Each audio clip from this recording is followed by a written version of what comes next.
सायंकाल की वेला में जहाँ से चर्चा को विश्राम दिया गया था, वहीं से आइए हम सभी लोग भागवत भगवान का दर्शन करें। भगवान का दो प्रकार से दर्शन होता है, एक लीला के माध्यम से और एक कथा के माध्यम से, और दोनों सरल है और सहज है। लीला के माध्यम से भी भगवान का प्रागट्य होता है, भगवान की प्राप्ति होती है, और कथा के माध्यम से भी भगवान का प्रागट्य होता है, भगवान की प्राप्ति होती है।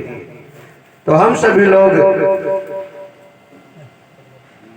छोटे सरकार का दर्शन कथा के माध्यम से कर रहे हैं।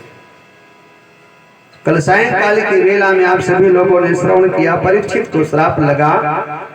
तो चूंकि परीक्षित भगवान के भक्त हैं, इसलिए उन्होंने संपूर्ण साम्राज्य को तिनके की भांति त्याग दिया और जंगल में भगवान का भजन करने के लिए चले गए। भागवत का दर्शन है कि संसार को त्यागना बहुत बड़ी बात है। हर व्यक्ति संसार को त्याग नहीं सकता है। जो संसार में आसक्त है, जो विषयों में आसक्त है, जो वासना में आसक्त है, जो परिवार में आसक्त है, वो संसार को जल्दी त्याग नहीं सकता है। लेकिन जो ज्ञानी है, जो धर्मात्मा है, जो बैरागी है, जो भगवान का भक्त है, वो संसार को तिनके की तरह त्याग दिया करता है। और संसार का त्याग मतलब ईश्वर की प्राप्ति, संसार का त्याग मतलब भगवान के प्रति प्रेम का होना, संसार का त्याग मतलब भगवान के पथ पर चलना। तो राजा परीक्षित चक्रवर्ती सम्राट थे, बहुत बड़े राजा थे, पूरे त्रैलोक्य में उनका यश था, उनकी ख्याति थी।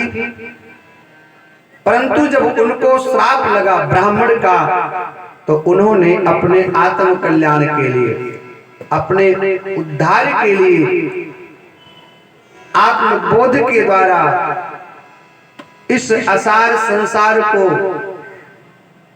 त्याग दिया, इस नाश्वर संसार को त्याग दिया, और गंगा के तट पर बालुका की पीठ का निर्माण करके अपने सद्गुरु की प्रतीक्षा करने लगे।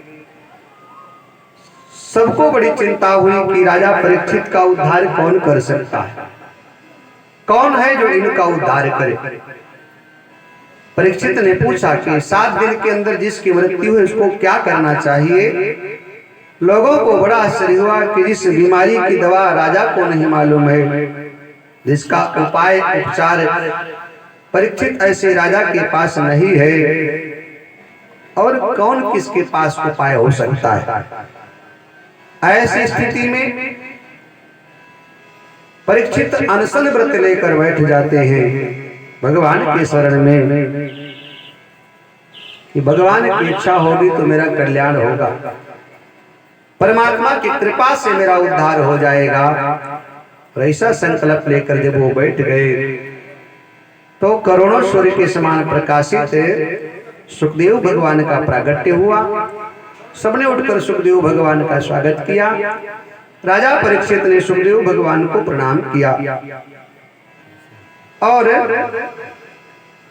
प्रश्न किया, गुरुदेव जिसकी मृत्यु निकट हो उसको क्या करना चाहिए। सुखदेव भगवान ने कहा, राजन जिसकी मृत्यु निकट हो, सबसे पहले उसको निर्भय हो जाना चाहिए, निडर हो जाना चाहिए, क्योंकि जो डर गया सो मर गया। वैसे तो मृत्यु सबकी निकट है, मृत्यु सबके आसपास घूम रही है, और मरना सबको है। जीवन का अंत ही मृत्यु है, जीवन का विश्राम ही मृत्यु है, और जीवन की विश्राम स्थली ही मृत्यु है। इस संसार में हर व्यक्ति मरने के लिए ही तो आया है साहब, क्योंकि ये मृत्यु लोक है।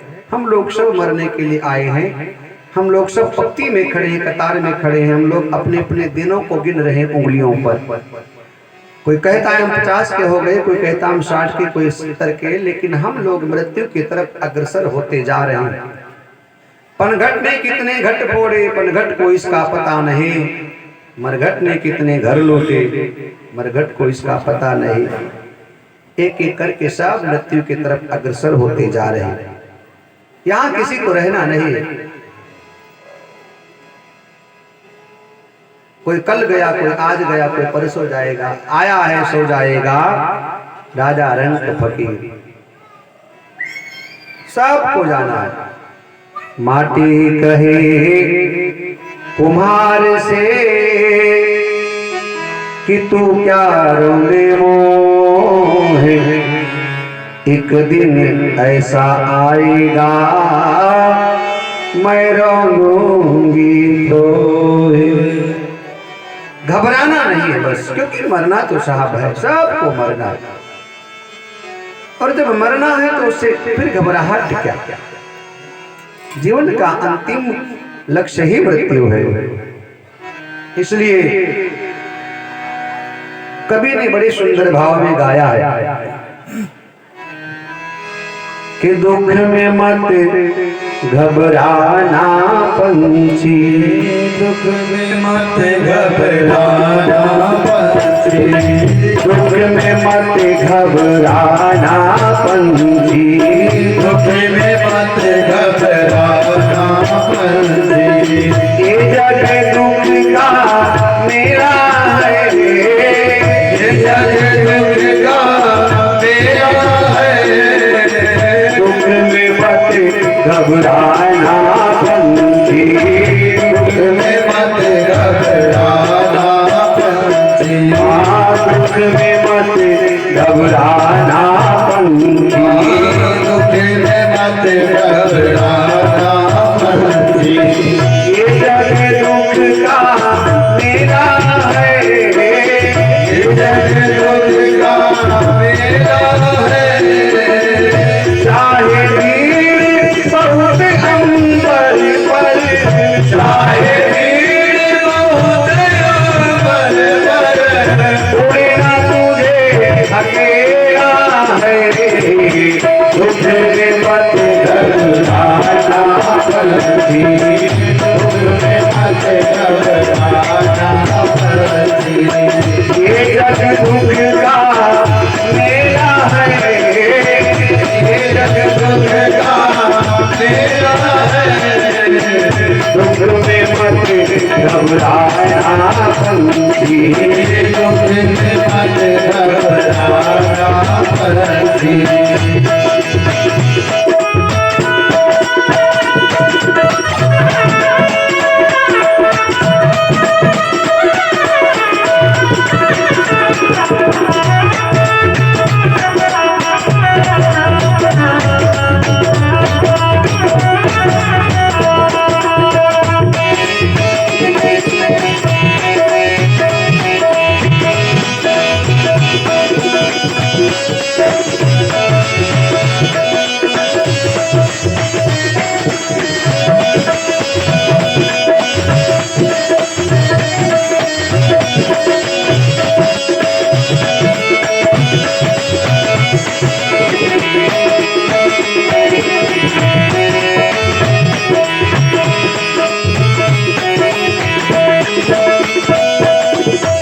कोमल नन्हे पक्षी के तेरे और गगन की ये पूरी, कोमल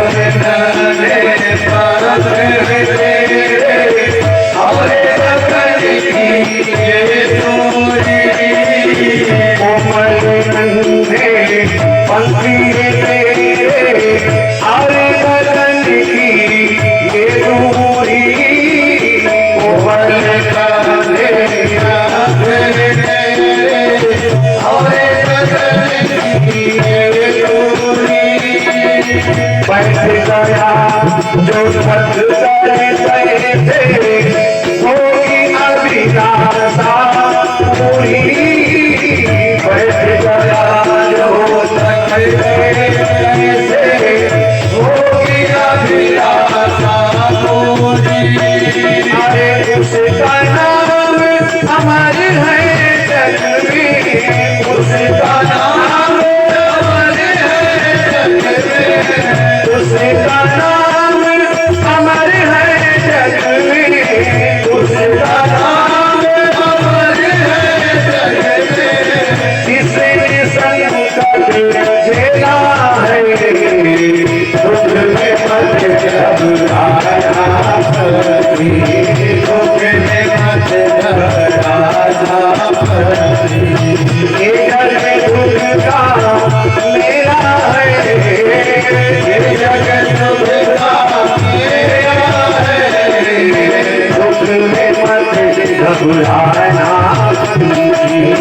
दुख में मत घबराना। ओ चाहे बहुत अंबर पर, चाहे बहुत पर, कोई ना तुझे अकेला है, दुख में मत घबराना, दुख में मत घबराना।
चतुर्सी का हरि रखा है, चाल बिछा कर पग पग पर,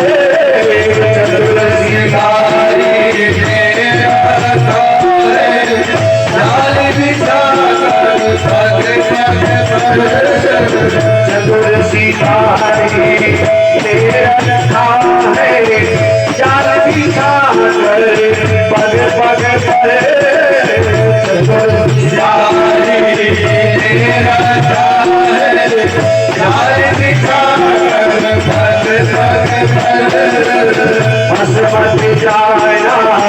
भूल से बदी में पछताएगा जीवन भर, बस मत जाना भूल से बदी में पछताएगा जीवन भर। लोगों के आने में मत पड़ना, लोगों के आने में मत पड़ना, लोगों के आने में मत पड़ना, लोगों के आने में मत पड़ना। बड़े समझ का खेला है, दुख में मत घबराना, दुख में मत घबराना, दुख में मत घबराना, दुख में मत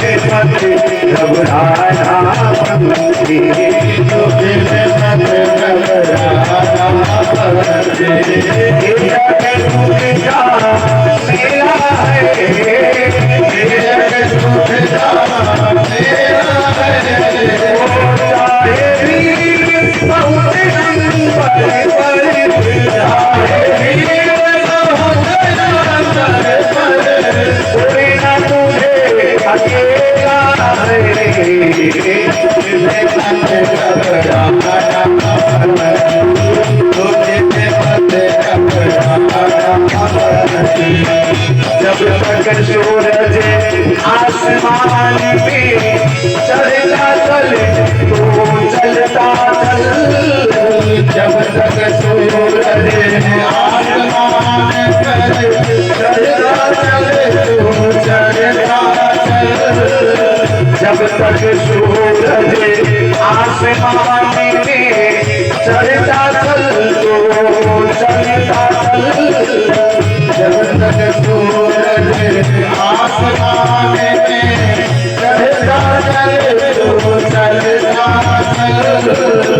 घिर जाएगा अंधकार जब बड़ा कठिन होगा पल पल। गिर जाएगा अंधकार जब बड़ा कठिन होगा पल पल। हर किसे पता कब उड़ चलने का, किसे पता कब उड़ चलने का, किसे पता कब उड़ चलने का, किसे पता कब उड़ चलने का। आ जाएगा तेरा है दुख में मत घबराना, दुख में मत घबराना। ये दुख का मेरा है, ये दुख का मेरा है। वो चाहे वीर बहुत अंबर पर, चाहे वीर उड़े न तुझे अकेला है। दुख में मत घबराना, दुख में मत घबराना, दुख में मत घबराना, दुख में मत ये जगत का मेरा है,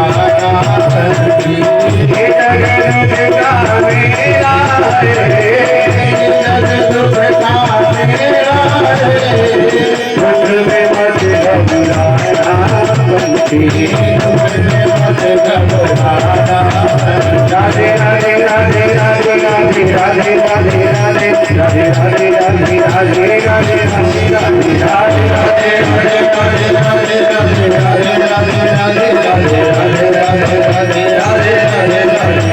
श्यामा श्यामा श्यामा श्यामा श्यामा श्यामा श्यामा श्यामा श्यामा श्यामा श्यामा श्यामा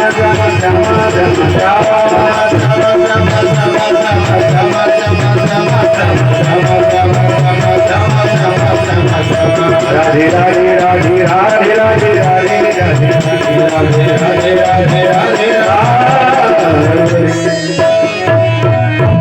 सुखदेव जी महाराज ने कहा, राजन संसार में हर बीमारी की दवाई है, लेकिन मृत्यु एक ऐसा रोग है जिसकी कोई औषधि नहीं है, इसका कोई उपाय नहीं है, इसका कोई इलाज नहीं है, इसका कोई उपचार नहीं है। मृत्यु जब आएगी तब किसी भी कीमत पर इसको कोई टाल नहीं सकता है। सज धज कर जिस दिन मौत की शहजादी आएगी, ना सोना काम आएगा ना चांदी आएगी। बस मृत्यु को मंगलमय बनाना है तो भगवान की शरण में जाना पड़ेगा। राजन तुम धैर्यवान हो, इसलिए धैर्य धारण करो और मैं तुम्हारा उद्धार कर दूंगा। तुम्हारे पास 7 दिन बहुत है, पर्याप्त है। और परीक्षित ने जिज्ञासा व्यक्त किया, गुरुदेव 7 दिन के अंदर मुक्ति हो जाएगी?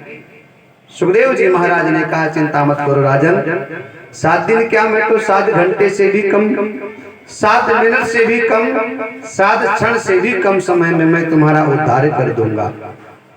क्योंकि एक घड़ी आधी घड़ी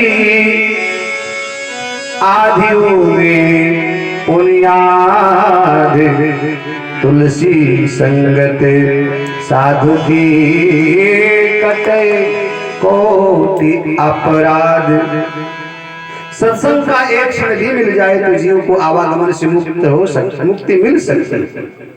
कुसंग का एक क्षण भी मिल जाए तो जीव का पतन हो सकता है, लेकिन सत्संग का एक क्षण भी मिल जाए तो आवागमन से मुक्त हो सकता है। इसलिए संतों ने कहा, भोजन का कण और सत्संग का क्षण, इसको व्यर्थ नहीं जाने देना।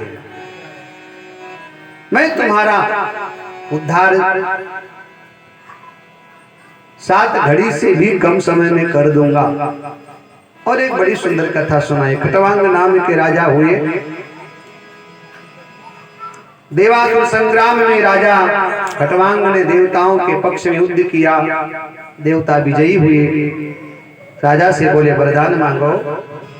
तो राजा बड़े समझदार थे, बड़े धैर्यवान धर्मात्मा राजा। उन्होंने कहा महाराज बताओ हमारी आयु कितनी शेष है, हम कितने जीवित हैं। और ये समझदार व्यक्ति ऐसे ही करेगा। ज्ञानी व्यक्ति, धैर्यवान व्यक्ति, धर्मात्मा व्यक्ति, संसारी व्यक्ति को कोई कहे वरदान मांगो तो मौका मिले तो बहुत कुछ मांग ले, लेकिन खटवांग नाम के राजा से कहा वरदान मांगो तो राजा ने कहा पहले बताओ उम्र कितनी है। सामान्य 100 वर्ष की, लेकिन पल की खबर नहीं। अरब खरब अरुदर्भ लय उदय अस्त लगिराज, तुलसी एक दिन मरण है ये सब कौने काज। महाराज वरदान की तो बात बाद में, पहले बताओ आयु कितनी है। देवताओं ने कहा बस केवल 2 घड़ी, तुम्हारी आयु शेष 2 घड़ी बची है।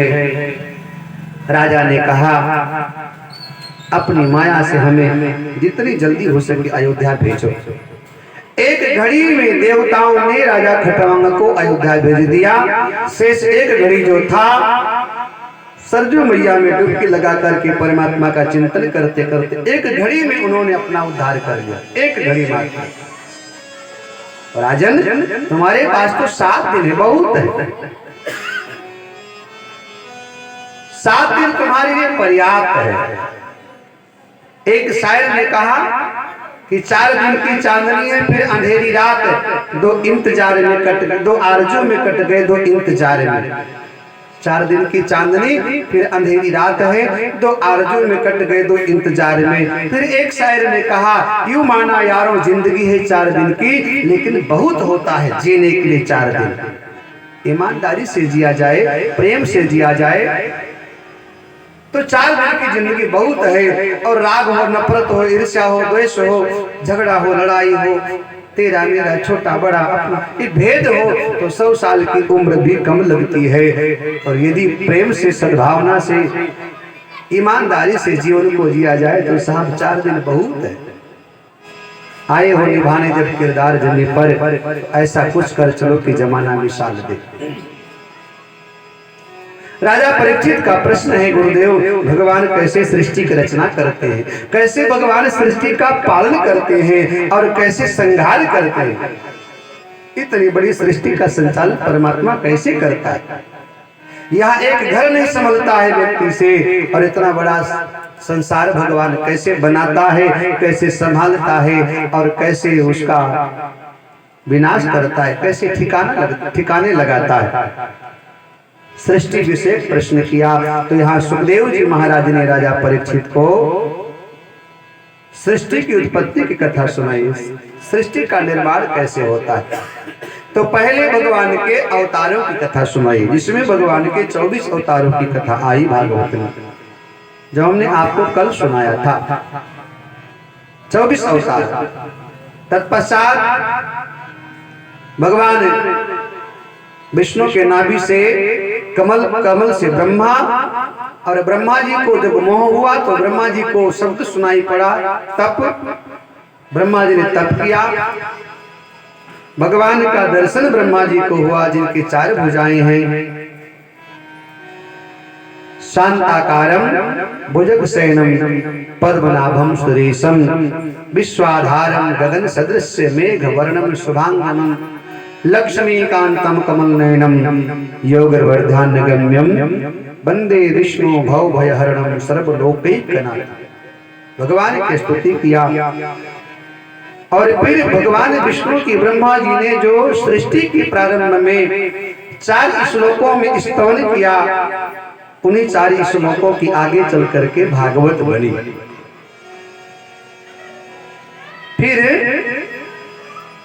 ब्रह्मा जी के द्वारा सृष्टि की रचना हुई, जिसमें नदी नाला पर्वत पहाड़ सरोवर स्थावर जंगम लता वृक्ष गुल्म पर्वत सब ब्रह्मा जी ने निर्मित किया।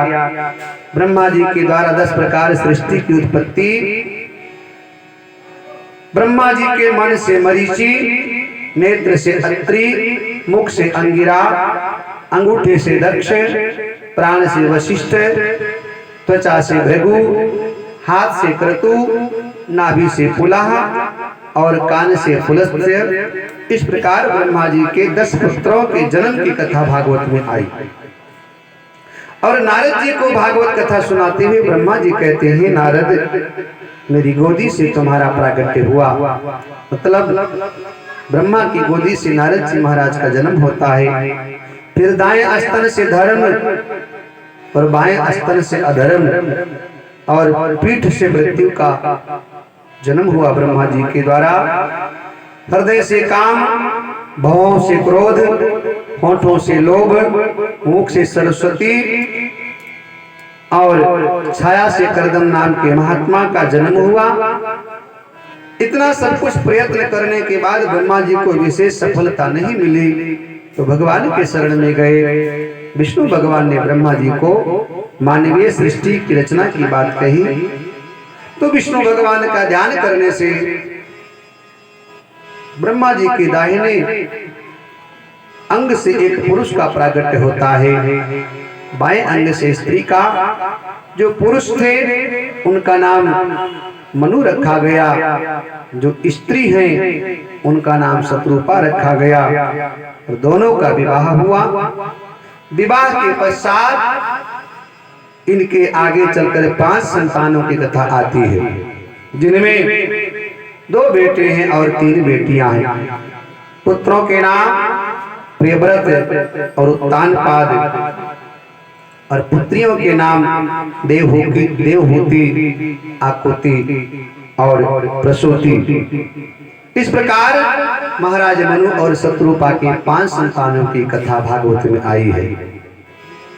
हमारो धन राधा श्री राधा श्री राधा, हमारो धन राधा श्री राधा श्री राधा, हमारो धन राधा श्री राधा श्री राधा, हमारो धन राधा श्री राधा श्री राधा, हमारो धन राधा राधा राधा राधा, हमारो धन राधा राधा जीवन में धन राधा श्री राधा श्री राधा, जीवन में धन राधा श्री राधा श्री राधा,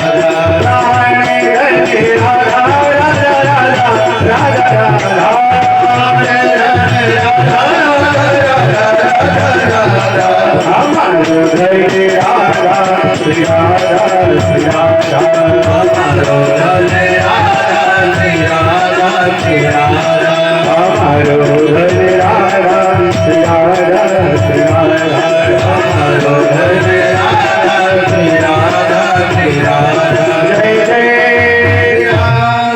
जय जय श्री राधे, जय जय श्री राधे, बोली राधा रानी सरकार की जय हो। भागवत कथा नारद जी ने ब्रह्मा जी से सुना, ब्रह्मा ने नारद को सुनाया, और यही भागवत परीक्षित को सुखदेव भगवान ने सुनाया, और यही भागवत मैत्रेय ऋषि ने विदुर जी महाराज को सुनाया। सनकादि ऋषियों ने प्रश्न किया, गुरुदेव मैत्रेय और विदुर का भेंट कब हुआ, और विदुर जी महाराज को मैत्रेय ऋषि ने भागवत कथा कब और कैसे सुनाई, किन परिस्थितियों में सुनाई। तो सूत जी महाराज कहते हैं, राजन जिस समय पांडवों को उनका अधिकार देने के बाद विदुर जी महाराज ने दुर्योधन से किया, तो दुर्योधन ने विदुर जी महाराज को अपने राज्य से निकाल दिया। विदुर जी महाराज तीर्थ यात्रा पर चले गए। बहुत दिन के बाद वापस आए तो देखा कौरव पक्ष के लोग नष्ट हो चुके हैं, पांडव राजा हो गए, और इन सब के बीच विदुर जी महाराज भगवान को ढूंढने लगे। तो भगवान कृष्ण का उनको कहीं दर्शन नहीं हुआ। खबर लगी, लीला को विश्राम देकर भगवान श्याम सुंदर सुधाम को चले गए। विदुर जी महाराज भगवान को याद करके बड़े विह्वल हो गए, भाव विभोर हो गए। विदुर जी महाराज बड़े उदास हुए, उनका मन बड़ा खिन्न हुआ। नेत्र गीले हो गए और भगवान को ढूंढते ढूंढते विदुर जी महाराज यमुना के तट पर आए। तो यहाँ विदुर जी महाराज को भगवान तो नहीं मिले, लेकिन भगवान के सखा उद्धव जी महाराज से मुलाकात हो गई। उद्धव जी महाराज से विदुर जी महाराज मिले। उद्धव जी महाराज ने विदुर का स्वागत किया। तो विदुर जी महाराज ने उद्धव से कहा, प्यारे उद्धव, तुम तो बड़े भाग्यशाली हो, क्योंकि तुम्हें भगवान कृष्ण का मित्र होने का गौरव प्राप्त हुआ। तुम भगवान के प्रिय सखा हो। भला बताओ, भगवान श्याम सुंदर लीला को विश्राम देकर सुधाम को चले गए और जाते समय उन्होंने मुझे याद किया था कि नहीं? उद्धव जी महाराज भावुक हो गए और उन्होंने कहा, प्यारे विदुर, तुम बड़े भाग्यशाली हो। अंतिम समय भगवान कृष्ण के होठों पर तुम्हारा ही तो नाम था। विदुर जी ने सुना कि भगवान ने मुझे याद किया था। विदुर जी महाराज और अधिक भावुक हो गए। भगवान ने मेरे लिए कोई संदेश दिया? उद्धव जी महाराज ने कहा, हाँ, भगवान श्याम सुंदर ने कहा था विदुर से कहना मेरी आवश्यकता पड़ेगी तो मैं कहीं अन्यत्र नहीं बल्कि मैं भागवत में मिलूंगा। मेरा दर्शन भागवत के माध्यम से होगा। अर्थात भगवान कृष्ण कहते हैं कि मैं भागवत में स्थापित हूँ, मैं भागवत में विराजमान हूँ। मेरा दर्शन करना है तो भागवत कथा के माध्यम से मैं प्राप्त होता हूँ, मैं मिलता हूँ।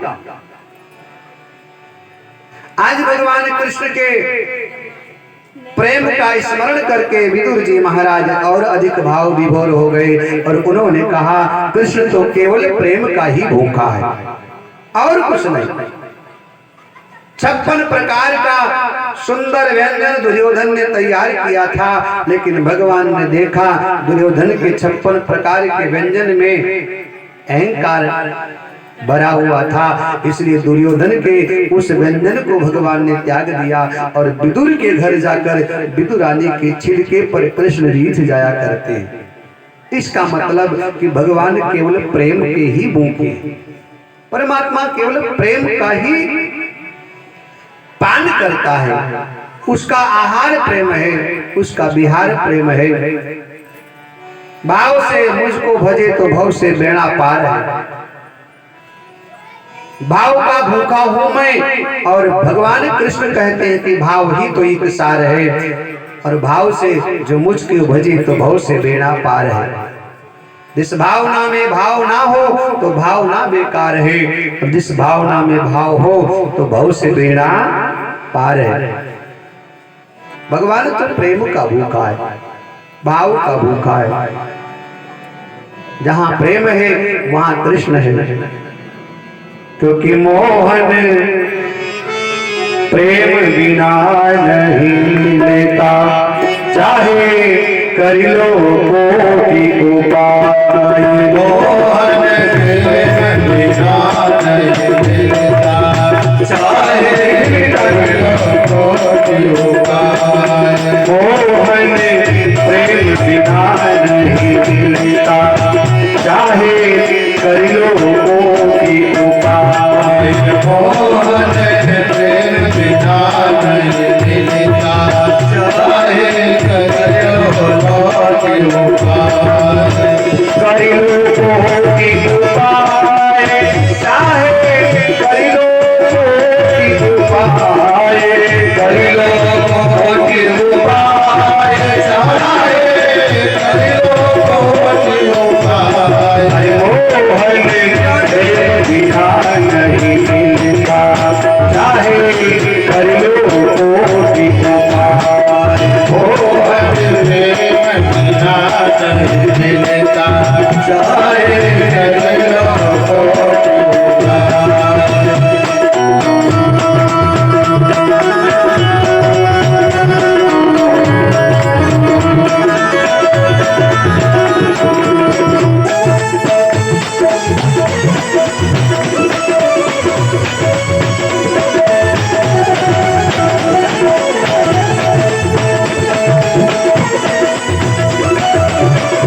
मिले न पंडित को ज्ञानी को, मिले न भर माल, मिले न पंडित को ज्ञानी को, मिले न भर माल।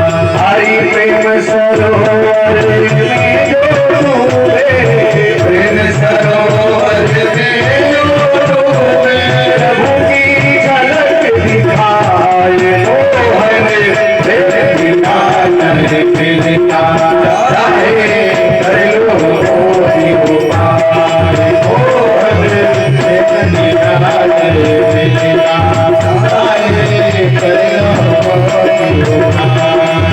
मिले ना यमुना सरस्वती में, मिले न गंगा नहाए, मिले न यमुना सरस्वती में, मिले न गंगा नहाए, मिले न यमुना सरस्वती में, मिले न गंगा नहाए, मिले न यमुना सरस्वती में, मिले न गंगा नहाए। हरि प्रेम बिंदु जब मृग से टपके, प्रेम बिंदु जब मृग से टपके, तुरंत प्रकट होई जाए मोहन प्रेम बिना नहीं मिलता, कर लो कोटि उपाय, मोहन प्रेम बिना नहीं मिलता, चाहे कर लो कोटि उपाय, मोहन प्रेम बिना नहीं मिलता, चाहे कर लो कोटि उपाय। हरि कर लो कोटि उपाय भैया, कर लो लाख उपाय, कर लो कोटि उपाय भैया, कर लो लाख उपाय, मोहन प्रेम बिना नहीं मिलता, चाहे कर लो कोटि उपाय, मोहन प्रेम बिना नहीं मिलता, चाहे कर लो कोटि उपाय, मोहन प्रेम बिना नहीं मिलता, चाहे कर लो कोटि उपाय, मोहन प्रेम बिना नहीं मिलता, चाहे कर लो कोटि उपाय। जय जय श्री राधे। क्यों भैया सुभाष जी? मोहन प्रेम बिना नहीं मिलता। प्रेम परिचय को पहचान बना देता है, प्रेम वीराने को गुलिस्तान बना देता है, प्रेम शैतान को भी इंसान बना देता है, और प्रेम ही है कि पत्थर को भी भगवान बना देता है। ये प्रेम ही है कि हमारे भैया सुभाष आज खींच करके चले आए हैं। एक बार ताली बजाकर स्वागत कीजिए और बने रहिएगा, हम आपसे बहुत स्नेह करते हैं, ठीक है? भगवान की कृपा बनी रहे, ऐसे स्वस्थ रहो और ऐसे ही मुस्कुराते रहो। बहुत बहुत व्यासपीठ से आशीर्वाद, आप तीनों मूर्तियों के लिए पुनः पुनः आशीर्वाद, बहुत बहुत आशीर्वाद।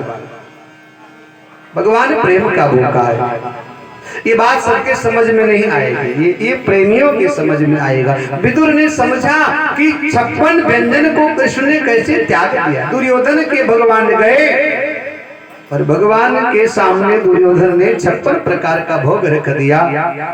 भगवान ने कहा नहीं राजन, तुम इस व्यंजन में मुझे फंसा करके नहीं, इसमें तो अहंकार की बदबू आ रही, इसमें अभिमान भरा है।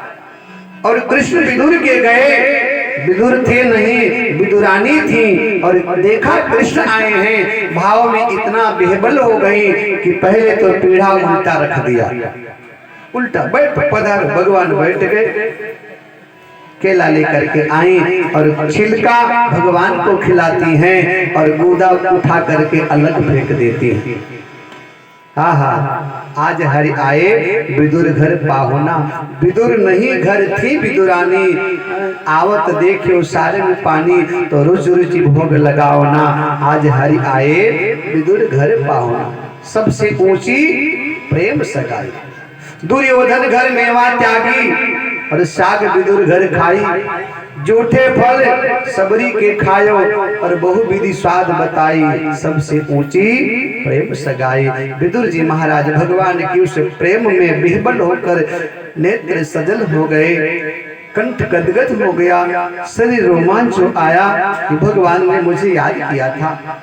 अंतिम समय भगवान ने मुझे पूछा था, भगवान को हम लोग भजते हैं ये बड़ी बात नहीं है, भगवान को हम लोग पूजते हैं ये बड़ी बात नहीं है, भगवान का हम लोग भजन करते हैं ये बड़ी बात नहीं है, भगवान का हम लोग स्मरण करते हैं ये बड़ी बात नहीं है। बड़ी बात है कि भगवान भी हमारा स्मरण करे, हम भगवान को याद करें, बड़ी बात नहीं है। बड़ी बात है कि भगवान भी हमें याद करे, हमको भगवान भी तो याद करे। और पता है भगवान हमें कब याद करता है? जब हम उससे प्रेम करते हैं तब। जितना प्रेम होगा तुम्हारे हृदय में, उतना प्रेम परमात्मा तुमसे करेगा। रामायण में एक बड़ी सुंदर कथा आई। हनुमान जी महाराज लंका जब गए, सीता जी के पास हनुमान जी पहुंचे। भैया शर्मा जी, हनुमान जी मुद्रिका लेकर लंका में गए, सीता जी के सामने मुद्रिका गिरा दिया, फिर प्रकट हो गए। तो सीता जी ने पूछा, हे हनुमान बताओ क्या भगवान हमसे प्रेम करते हैं? सीता जी ने कहा कि बताओ क्या भगवान हमसे प्रेम करते हैं? तो हनुमान जी ने कहा, हाँ माँ भगवान प्रेम करते हैं। तो मैया ने कहा, कितना प्रेम करते हैं? मैया ने कहा, सरकार कितना प्रेम करते हैं। तो प्रेम का कोई पैमाना तो है नहीं, उसका कोई तौल तो है नहीं, कोई माप तो है नहीं कि उसको तौला जाए या नापा जाए। भाई कोई पूछे कि हम तुमको प्रेम करते तो हाँ करते हैं, तो कितना करते हैं? तो बहुत आप अधिक प्रेम करते होंगे तो आप कहोगे बहुत प्रेम करते हैं, लेकिन उसका कोई तौल नहीं है, कोई नाप नहीं है। हाँ? और हम लोग जब छोटे छोटे थे ना, तब माँ बाप पूछते थे कि हमको कितना प्रेम करते हो, तो हम लोग हाथ उठाते थे, इतना, कितना, इतना, फिर ज्यादा तो इतना, और फिर और ज्यादा तो इतना, और फिर जहां तक हाथ जाता था ना, इतना हम प्रेम करते हैं। अब जहां तक, तो प्रेम का कोई पैमाना नहीं है, प्रेम की कोई सीमा नहीं है, प्रेम का कोई मापदंड नहीं है। कोई पूछ बैठे हमको कितना प्रेम करते हो, क्या बताओगे कि बाल्टी भर की, लोटा भर कि 4 मीटर की 6 मीटर? तो प्रेम का कोई नाप ही नहीं। माता जी ने हनुमान जी से पूछा कि प्रभु श्री राम हमको प्रेम करते हैं? हनुमान जी ने कहा बिल्कुल करते हैं। तो कितना प्रेम करते हैं? अब हनुमान जी महाराज ठहरे बाल ब्रह्मचारी, और कभी प्रेम के लफड़े में वो पड़े नहीं। गृहस्थी के इस प्रेम के लफड़े में हनुमान बाबा कभी पड़े नहीं। लेकिन माँ ने पूछा कितना प्रेम करते हैं? तो हनुमान जी महाराज चतुर हैं, बुद्धिमान हैं, ज्ञानी हैं। हनुमान जी महाराज ने बीच का रास्ता निकाल लिया, और हनुमान जी महाराज ने सीता जी से कहा, माँ सच बताओ कितना प्रेम करते हैं? मैया ने कहा बताओ। तो हनुमान जी महाराज सीता के शब्दों में सीता मैया को उत्तर देते हैं कि जन जननी मानहु जिय ओना, और तुम ते प्रेम राम ते। हनुमान जी ने कहा, माँ तुम भी सरकार को प्रेम करती हो? मैया ने कहा बिल्कुल करती हूँ। हनुमान जी बोले, जितना प्रेम आप भगवान को करते हैं ना, उससे दूना प्रेम भगवान आपसे करते हैं। ये नहीं बताया कि इतना उतना नहीं, जितना प्रेम आप परमात्मा से करती हैं, उससे दूना प्रेम परमात्मा आपसे करते हैं। और साहब भरोसा बना करके रखिए, जितना प्रेम आप परमात्मा से करते हो ना, उससे दूना प्रेम परमात्मा आपसे करता है। भरोसा बना के रखिए, जितना प्रेम आप परमात्मा को करोगे, उतना उससे दूना प्रेम आपको परमात्मा करेगा। और ईश्वर केवल प्रेम का ही भूखा है। तुम्हारे किसी पदार्थ से उसको कोई तात्पर्य नहीं है, बस तुम्हारे भाव को देखता है, तुम्हारे मन में कितना बेईमानी है, कितना छल है, कितना कपट है, कितना चतुराई है, तुम्हारे भावनाओं को वो देखता है। तो विदुर जी महाराज भगवान कृष्ण के प्रेम को याद करके रोने लगे और प्रार्थना किया, उद्धव जी महाराज से हमें भागवत सुनाओ। उद्धव जी ने कहा, प्यारे विदुर जी, इस समय भगवान कृष्ण के विरह रूपी अग्नि में मैं स्वयं जल रहा हूँ। कृष्ण के जाने के बाद मुझे बहुत कष्ट पहुंचा, मेरा मन व्यथित है, मैं सामान्य हो नहीं पा रहा, और संजोग में जितना सुख नहीं है उससे कई गुना अधिक वियोग में दुख है। कोई मिले तो उतना आनंद नहीं आएगा जितना उसके विछोह में दुख होता है। जीवन में कोई आता है तो उतना आनंद नहीं, उतनी खुशियां नहीं दे पाता है, जब वो जाता है तो इतना दुख देकर जाता है। संजोग में जितना आनंद है उससे 1000 गुना अधिक वियोग में दुख है। तो उद्धव जी महाराज कहते हैं, कृष्ण का मुझे सानिध्य मिला, कृष्ण का मित्र बनने का मेरा सौभाग्य प्राप्त हुआ, मुझे कृष्ण का आशीर्वचन मिला, कृष्ण के साथ मेरा संजोग बना, मुझे आनंद मिला, लेकिन वियोग में मुझे पल पल कृष्ण के वियोग में घुट घुट करके मरना पड़ रहा है। मैं कृष्ण के विरह रूपी अग्नि में दग्ध हो रहा हूँ, मैं कृष्ण का स्मरण करके मैं सामान्य हो नहीं पा रहा हूँ, और मैं तुम्हें क्या भागवत सुनाऊंगा, क्योंकि मैं स्वयं अपने आप को संभाल नहीं पा रहा हूँ कृष्ण के विरह में। और आप किसी को क्या दोगे जब तक आपके पास होगा नहीं, आप तभी दोगे जब आपके पास होगा, आप तभी दोगे जब आप देने लायक होंगे। जब तक आप अपने आप को सामान्य नहीं बना पाओगे, तब तक आप समाज को क्या सामान्य बनाओगे।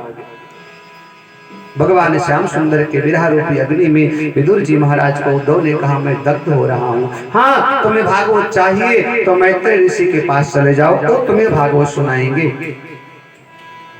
उद्धव जी महाराज से विदा लेकर विदुर जी महाराज मैत्रेय ऋषि के पास चले गए और मैत्रेय ऋषि से भागवत कथा पूछी है। तो मैत्रेय ऋषि ने विदुर जी महाराज को भागवत सुनाई है। सबसे पहले भगवान नारायण के द्वारा ब्रह्मा, और ब्रह्मा के द्वारा मनुष्यरूपा के 5 संतानों का वर्णन किया गया। एक समय भगवान विष्णु ने 12 का रूप लेकर के हिरण्याक्ष नाम के दैत्य का भगवान विष्णु ने वध किया, 12 का रूप धारण करके। ये कथा सुखदेव जी महाराज ने जब परीक्षित को सुनाया तो सुखदेव जी महाराज ने पूछ लिया, गुरुदेव ये 12 कौन और हिरण्याक्ष कौन था, और भगवान हिरण्याक्ष को मारने के लिए 12 ही क्यों बने, ये पावन कथा में आप सुनाइए। ब्रह्मा जी कहते हैं, प्यारे पुत्र नारद, महाराज दक्ष जो हुए हैं उनके, दक्ष की जो पुत्रियां हैं उनमें से एक का नाम दीति है और एक का नाम अदिति है। तो अदिति का विवाह कश्यप ऋषि के साथ हुआ, तो उनके द्वारा देवताओं का जन्म होता है। जो दूसरी पत्नी महारानी दीति है उनसे दैत्यों का जन्म हुआ।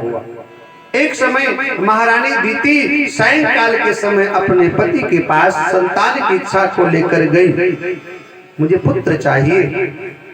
महाराज कश्यप ने कहा, देवी ये संध्या काल का समय है, योग का समय है, भोग का नहीं। इस समय भगवान का भजन करना चाहिए, इस समय भगवान का चिंतन करना चाहिए। लेकिन महारानी दीति नहीं मानी और कश्यप ऋषि के साथ उन्होंने संध्या का ध्यान न रखते हुए उस समय मर्यादा का जो उल्लंघन किया, कश्यप ऋषि ने श्राप दे दिया, तुमने मेरी तपस्या का हनन किया है, तुम्हारे गर्भ से जो बालक पैदा होगा वो साधारण बालक नहीं होगा, राक्षस होगा। भयभीत हो गई महाराज उद्धार कैसे होगा उनका? बोले विष्णु भगवान के हाथों से वो मारे जाएंगे। रोने लगे, ऐसा श्राप मत दो। कश्यप ऋषि ने कहा चिंता मत करो, तुम्हारे उधर से जो बालक पैदा होंगे वो राक्षस ही होंगे, लेकिन तुम्हारे उसी वंश में आगे चल करके तुम्हारा जो पौत्र होगा ना वो भगवान का भक्त होगा। प्रहलाद की तरफ इशारा कर दिया। समय बीता। एक समय भगवान के पार्षद हैं जय और विजय, वैकुंठ के दरवाजे पर प्रहरी हैं। उसी समय भगवान का दर्शन करने के लिए सनक, सनंदन, सनातन और सनत कुमार चारों भाई वैकुंठ के दरवाजे पर पहुंच गए भगवान का दर्शन करने के लिए। अब सनकादिक ऋषियों ने कहा भगवान का दर्शन करना है। मौके पर जय विजय खड़े थे, उन्होंने कहा रोज भगवान का दर्शन करते हो, क्या मिलता है? अरे आज मेरा ही दर्शन करके तृप्त हो जाओ, समझो मैं ही भगवान हूं।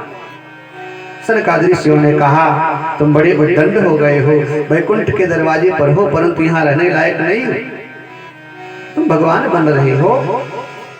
नहीं नहीं नहीं, तुम इस लायक हो ही नहीं, तुम भगवान क्या, तुम तो मनुष्य के लायक भी नहीं हो, तुम तो इंसान भी नहीं हो। जाओ, मैं तुम्हें श्राप देता हूं, राक्षस हो जाओ, तुम्हारा पतन हो जाए। जब सनकादिक ऋषियों के प्रभाव को जाना तो चरणों में गिर पड़े, महाराज हमारा उद्धार कैसे होगा? सनकादिक ऋषियों ने कहा बैर करोगे तो 3 जन्म में तुम्हारा उद्धार हो जाएगा और भक्ति करोगे तो 7 जन्म लेना पड़ेगा। इन्होंने कहा सरकार हम तो बैर करेंगे। भगवान नारायण आए, उन्होंने कहा इनका उद्धार करने के लिए मैं स्वयं नारायण से नर बनूंगा। ब्रह्मा जी कहते नारद यही भगवान के दोनों पार्षद जय और विजय इनका पतन हुआ तो कश्यप ऋषि की पत्नी महारानी दिति के गर्भ में जाकर के पलने बढ़ने लगे। महारानी दिति ने गर्भ धारण किया। दिन बीता, सप्ताह बीता, पक्ष बीता, महीना बीता, वर्ष बीता और ऐसे करते करते करते करते साहब 100 साल तक ये दोनों उदर में ही पले बढ़े। 100 साल तक, बाप रे। 100 वर्ष के बाद इनका जब जन्म हुआ तो जन्म के समय इन दोनों भाइयों ने मिलकर तपस्या करके ब्रह्मा जी को प्रसन्न कर लिया। अपनी इच्छा के अनुसार वरदान मांग लिया। वरदान पाकर दोनों भाइयों ने विश्व विजय किया और समस्त लोकपालों को, देवताओं को, यक्ष गंधर्व किन्नर को सबको जीत कर अपने वश में कर लिया। कोई स्वतंत्र नहीं रह गया। स्वतंत्र कोई था तो भगवान विष्णु। अब भगवान को ढूंढ रहे हैं लेकिन भगवान मिल नहीं रहे। एक दिन इन्होंने विचार किया कि ऐसे नारायण हमको मिलेंगे नहीं और जब तक नारायण को ना जीता जाए तब तक हम विश्व विजयी नहीं कहलाएंगे। तो भगवान कहाँ मिलेंगे समझ में नहीं आया तो इन्होंने एक बहुत बड़ी उद्दंडता कर लिया। हिरण्याक्ष ने पूरी पृथ्वी को चटाई बना करके लपेट करके रसातल को लेकर चला गया। ब्रह्मा जी बेचारे बड़े चिंतित। विष्णु भगवान ने कहा क्या हुआ? तो बोले हिरण्याक्ष नाम का दैत्य पृथ्वी को चटाई बना करके रसातल को लेकर चला गया। सृष्टि की रचना कैसे हो? भगवान ने कहा उसका वध करने के लिए मुझे आना पड़ेगा। ब्रह्मा जी उसी समय भगवान का ध्यान कर रहे थे। नासिका से ब्रह्मा जी के भगवान का प्रागट्य होता है। वाराह का रूप लेकर रसातल को गए। हिरण्याक्ष भगवान को ढूंढ रहा है, भगवान मिले नहीं। नारद जी महाराज मिल गए। हिरण्याक्ष ने कहा बाबा तुमने कभी कहीं नारायण को देखा है? नारद बाबा ने कहा बिल्कुल देखा है। कहाँ है? बोले तुम उनको ढूंढ रहे हो और तुमको ढूंढ रहे हैं। तुम चलो वो आते हैं। और रसातल में जब हिरणायक्ष पृथ्वी को लेकर चला गया तो भगवान नारायण विष्णु वाराह बन करके देवताओं की प्रार्थना को स्वीकार करके और हिरणायक्ष नाम के दैत्य का भगवान विष्णु ने वध किया और पृथ्वी को पुनः अपने स्थान पर ला करके स्थापित कर दिया है। लक्ष्मी नारायण भगवान की जय, वाराह भगवान की जय। श्री कृष्ण गोविंद हरे मुरारी, हे नाथ नारायण वासुदेवा। श्री कृष्ण गोविंद हरे मुरारी, हे नाथ नारायण वासुदेवा। श्री कृष्ण गोविंद हरे मुरारी, हे नाथ नारायण वासुदेवा। श्री कृष्ण गोविंद हरे मुरारी, हे नाथ नारायण वासुदेवा।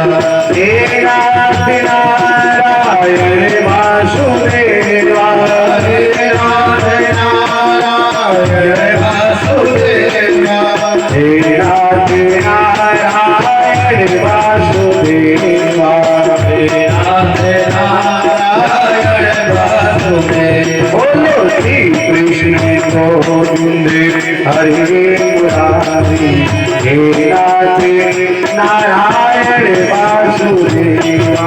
श्री कृष्ण गोविंद हरे मुरारी, हे नाथ नारायण वासुदेवा। हरे कृष्णा कृष्णा कृष्णा हरे हरे, राधे श्याम श्याम श्याम राधे राधे। राधे कृष्णा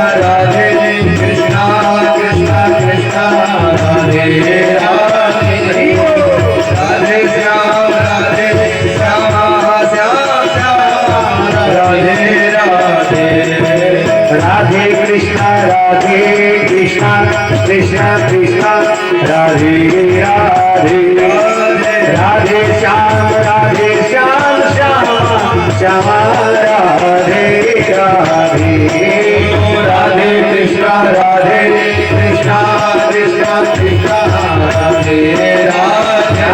राधे श्याम श्याम श्याम राधे राधे। राधे कृष्णा कृष्णा कृष्णा राधे राधे। राधे श्याम श्याम राधे राधे। राधे कृष्णा कृष्णा कृष्णा राधे राधे। राधे श्याम श्याम श्याम राधे राधे। राधे कृष्णा कृष्णा कृष्णा राधे राधे। राधे श्याम श्याम राधे राधे। राधे कृष्णा कृष्णा कृष्णा राधे राधे। राधे श्याम श्याम राधे राधे।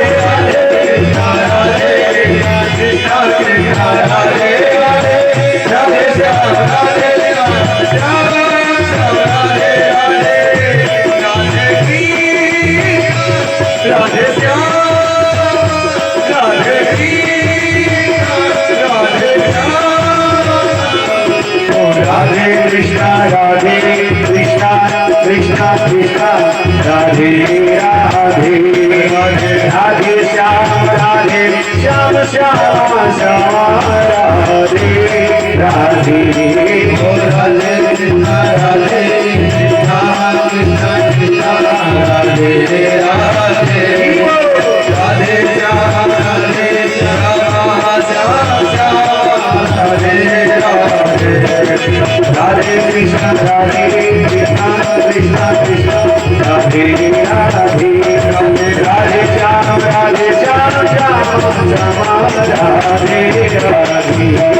राधे कृष्णा कृष्णा कृष्णा राधे राधे।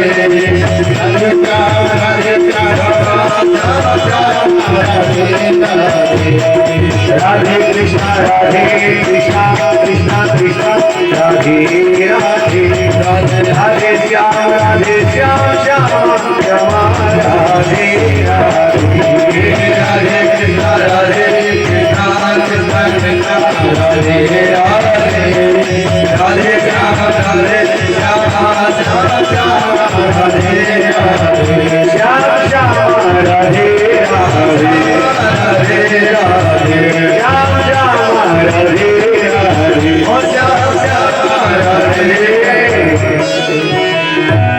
जय जय श्री राधे जय जय श्री राधे जय जय श्री राधे श्याम भगवान वाराह बन करके हिरण्याक्ष का भगवान वध करते हैं। हिरण्याक्ष का मतलब होता है अहंकार, हिरण्याक्ष का मतलब अभिमान का प्रतीक।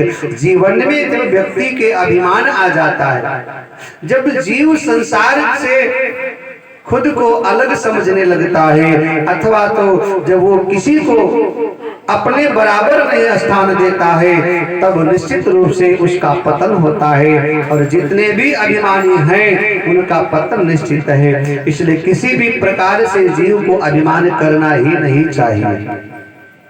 भगवान ने वाराह बनकर हिरण्याक्ष का वध किया और दूसरे अवतार में भगवान करदम ऋषि की तपस्या से प्रसन्न होकर के माता देवहूति के माध्यम से कपिल के रूप में अवतार लेते हैं। जहां भगवान कपिल नारायण ने अपनी मां को सांख्य शास्त्र का ज्ञान करा करके उनका उद्धार किया है। अब श्री सुखदेव जी महाराज मनु के कन्याओं के वंश का वर्णन करते हुए कहते हैं, महाराज मनु और शत्रुपा से प्रियव्रत और उत्तान का 2 पुत्र और 3 पुत्रियों में से क्रमशः बड़ी बेटी का नाम देवहूति, जिनका विवाह करदम ऋषि के साथ हुआ। दूसरी आकुति जो रुचि प्रजापति के साथ इनका विवाह होता है। तीसरी का नाम देवहूति बताया गया है। तो देवहूति, आकृति और प्रसूति, और सबसे छोटी प्रसूति है। महारानी प्रसूति का विवाह दक्ष के साथ हुआ और इन्हीं प्रसूति और दक्ष के आगे चलकर 60 कन्याओं में से एक कन्या का जन्म हुआ, जिनका नाम सती पड़ता है। ब्रह्मा जी कहते हैं, प्यारे नारद जी, महारानी देवहूति के आगे चलकर 9 कन्याओं का जन्म हुआ और इन्हीं 9 कन्याओं में से एक कन्या का नाम अनुसुईया था, जिनका विवाह अत्रि ऋषि के साथ हुआ। एक समय देवलोक में तीनों देवियों में चर्चा होने लगी कि संसार में श्रेष्ठ पतिव्रता कौन है, जिसमें पार्वती थी, लक्ष्मी थी और सरस्वती थी। तीनों देवियों ने चर्चा किया श्रेष्ठ पतिव्रता कौन है। तीनों अपने आप को श्रेष्ठ बता रही हैं। नारद जी महाराज आए, पूछा, बाबा आप बताओ श्रेष्ठ कौन है। नारद बाबा ने कहा, तुम तीनों में कोई श्रेष्ठ नहीं है, श्रेष्ठ तो मृत्यु लोक में महाराज अत्रि की पत्नी महारानी अनुसुईया। फिर तो क्या था, तीनों देवियों ने अपने पतियों से हट किया और ब्रह्मा विष्णु महेश तीनों परीक्षा लेने के लिए आए हैं। पातिव्रत धर्म के प्रभाव से महारानी अनुसुईया ने तीनों को बालक बना दिया और पालने में झूलने लगे। कई महीने तक वापस नहीं गए तो देवियां परेशान हो गईं और ये भी ब्राह्मणी बनकर जब अत्रि और अनुसुईया के आश्रम में आती हैं तो महारानी अनुसुईया ने इनको कहा, अपने पति को यदि इनमें से पहचानो तो ले जाओ। अब देवियों ने देखा तीनों एक जैसे हैं, पहचान नहीं पाई। अंत में मां के चरणों में गिर पड़ी और पातिव्रत धर्म का ये प्रभाव था कि तीनों देवियां अनुसुईया के आगे नतमस्तक हो करके और अपने पति की याचना करती हैं। महारानी अनुसुईया ने तीनों देवताओं को मुक्त कर दिया और जाते समय देवताओं ने कहा, वरदान मांगो, हम तुम्हारी सेवा से अत्यंत प्रसन्न हैं। तो महाराज अत्रि और महारानी अनुसुईया ने कहा, आप बालक बनकर आए थे, आपकी सेवा में मन लग गया था, आप जा रहे हो, बड़ा कष्ट हो रहा है, हम चाहते हैं आप हमारे यहाँ बालक बनकर के आओ। और महारानी अनुसुईया और महाराज अत्रि के प्रेम को देखते हुए तीनों देवता बालक बन गए। ये सौभाग्य अत्रि और अनुसुईया को ही मिला कि तीनों देवता बालक बन गए।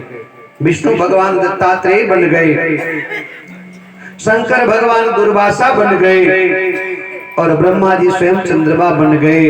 इस प्रकार सुखदेव भगवान महाराज मनु के वंश के कन्याओं की कथा सुनाते हैं। अब महाराज मनु की जो एक कन्या है जिनका नाम प्रसूति है, दक्ष के साथ इनका विवाह हुआ। महाराज दक्ष के यहाँ 60 कन्याओं का जन्म हुआ। इनमें एक कन्या का नाम सती था, भगवान शंकर के साथ विवाह हुआ। भगवान शंकर की गृहस्थी थोड़े समय तो बढ़िया रही, लेकिन बाद में शिव और सती में आए दिनों पर किसी न किसी विषय पर विवाद होता रहा और भगवान शिव की गृहस्थी ठीक ठाक चल नहीं पाई। भगवान शंकर ने प्रयत्न किया और दाम्पत्य जीवन में जब पति पत्नी में तकरार होता है तो बड़ा कष्ट होता है। नमक रोटी भी मिल जाए लेकिन पति पत्नी में परस्पर प्रेम हो तो गृहस्थी आराम से चल जाती है, लेकिन बहुत कुछ हो, खाद्य पदार्थ भोग पदार्थ, लेकिन प्रेम ना हो तो समझना सब व्यर्थ है, सब बेकार है। इसलिए अभाव में भी प्रेम का संवाद बना करके रखना चाहिए। अभाव में भी रूखा सूखा खाई के ठंडा पानी पी, देख पराई चौपड़ी मत ललचाए। आजकल की पत्नियां कभी कभी पति को इतना परेशान कर देती है कि बेचारा क्या करे, कहां से करे, कैसे करे, समझ में नहीं आता कि फलाने के पास बड़ी गाड़ी है, तुम्हारे पास छोटी गाड़ी क्यों, उसके पास बड़ा मकान, तुम्हारे पास छोटा मकान क्यों। देख पराई चौपड़ी मत ललचाए जी। दूसरे के महल को देखकर तुम परिवार में तकरार मत करो। तुम्हारी झोपड़ी ही तुम्हारे लिए महल है और भगवान की कृपा होगी तो तुम्हारी झोपड़ी भी महल बन जाएगी, लेकिन प्रेम होगा तो। जहां सुमति तहां संपत्ति नाना, जहां कुमति तहां विपत्ति निदाना। भगवान शिव के साथ सती का 60 का आंकड़ा 36 का आंकड़ा बना रहा। एक दिन भगवान शंकर राम कथा सुनने के लिए अगस्त्य ऋषि के आश्रम पर जाते हैं। वहां भी सती को भगवान को लेकर तमाम प्रकार का संदेह उत्पन्न हुआ। कथा सुनने गई लेकिन कथा सुन नहीं पाई, मन में तमाम प्रकार के झंझट को पाल करके आई। भगवान के प्रति उनका जो अविश्वास था, उस अविश्वास ने सती के मन को और अधिक बेचैन कर दिया। भगवान शंकर ने कहा, देवी तुम्हें मैं समझाऊं तो समझ नहीं पाओगी, इसलिए जाओ तुम परीक्षा लेकर के देखो। अब सती राम की परीक्षा लेने के लिए जाती हैं तो मर्यादा पुरुषोत्तम भगवान श्री राम ने अपने ब्रह्मत्व का परिचय दिया है और सती भ्रमित हो जाया करती हैं, भयभीत हो गई, सहम गई, डर गई। भगवान शंकर से आकर सती ने झूठ बोला, इसलिए भगवान शंकर ने सती को त्याग दिया। शिव के द्वारा त्यागी गई सती बहुत दुख पाती हैं। एक दिन दक्ष ने कनखल में यज्ञ का आयोजन किया, उसमें देवता लोग जा रहे हैं। सती ने हट किया, मैं भी जाऊंगी। भगवान शंकर ने समझाया, नहीं माने तो भगवान शंकर ने कहा जाओ। गई तो जाकर देखा वहां दक्ष ने भगवान शिव का अनादर किया, अपमान किया। दक्ष के यज्ञ के पीछे भगवान शिव का अपमान ही था। सती से रहा नहीं गया, सहन नहीं कर पाई और अपने पिता को डांटती फटकारती हुई अग्नि में प्रज्वलित होकर अपने जीवन की लीला को सती समाप्त कर लिया करती है। भगवान शंकर को खबर लगा, वीरभद्र को भेजा, यज्ञ विध्वंस किया है। देवताओं की प्रार्थना से भगवान शंकर ने पुनः दक्ष को जीवन दान दिया है और दक्ष का यज्ञ पूर्ण हुआ है।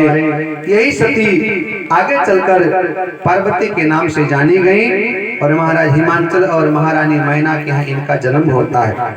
ये कथा सुखदेव जी महाराज ने राजा परीक्षित को सुनाया। अब सुखदेव भगवान महाराज मनु के पुत्र प्रियव्रत और उत्तानपाद की कथा सुनाते हैं। महाराज मनु के दो बेटे, उनमें बड़े बेटे का नाम प्रियव्रत है, छोटे का उत्तानपाद है। उत्तानपाद राजा बने। महाराज उत्तानपाद ने विवाह किया तो उनके कोई संतान नहीं उत्पन्न हुई। छोटी महारानी के कहने से महाराज उत्तानपाद ने एक विवाह और किया। इस प्रकार महाराज उत्तानपाद ने 2 विवाह कर लिया और इनकी 2 पत्नियां। पहली पत्नी का नाम सुरुचि और दूसरी पत्नी का नाम सुनीति पड़ा। हर जीव की 2 पत्नियां होती हैं साहब। और उत्तानपाद का मतलब हुआ जिसका पांव ऊपर हो और सर नीचे हो। उत्तानपाद मतलब जिसका पांव ऊपर हो और सर नीचे हो।